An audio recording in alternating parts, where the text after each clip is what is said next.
Selected and fiscal policy issues 2 and 3 both relate to the Early Childhood Intervention Program, more commonly referred to as ECI.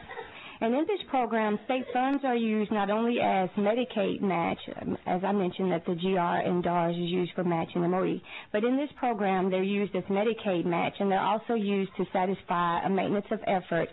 for Part C federal funds. And state funding for fiscal year 12 is actually below the maintenance of effort requirement by $1.6 million.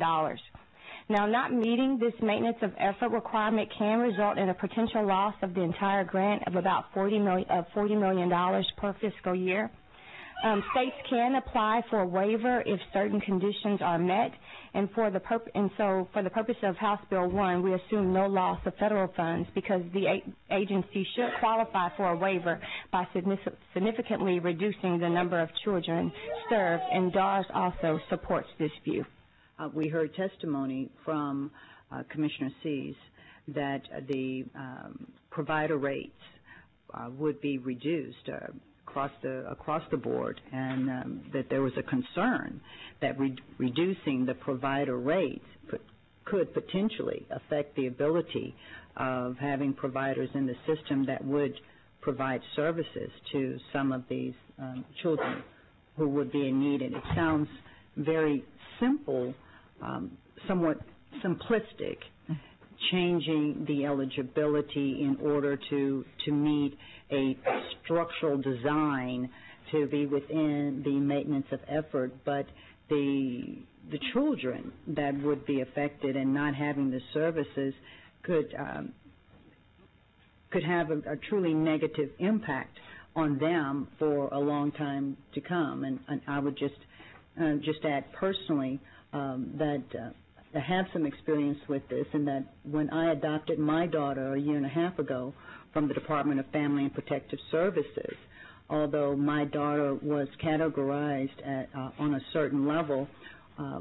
when I went through the full adoption review of her file, I found that she actually had a moderate to severe disorder that was supposed to have been treated by ECI. And many of the children who were in the foster care system, unless their foster parents are able to fight continuously to force that they get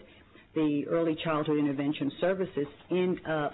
with various impediments. And it wasn't until I acquired my child at age 2, having been diagnosed at 9 months, that I was able to fight to get those services for her. And though she looked like a beautiful child that many of you saw on opening day, my child could not speak on the day I met her. And it took over a year of services, at least 1 hour a week of speech therapy, and every two therapies per month of occupational therapy before my daughter was able to speak. So it's not a simplistic matter of just because they are born with a birth defect that they would have a problem. And children like my daughter, who are still in the system, who do not have someone who can fight for them, who can be there to push to make sure that they get the services they need, even though they were diagnosed and it was in their files,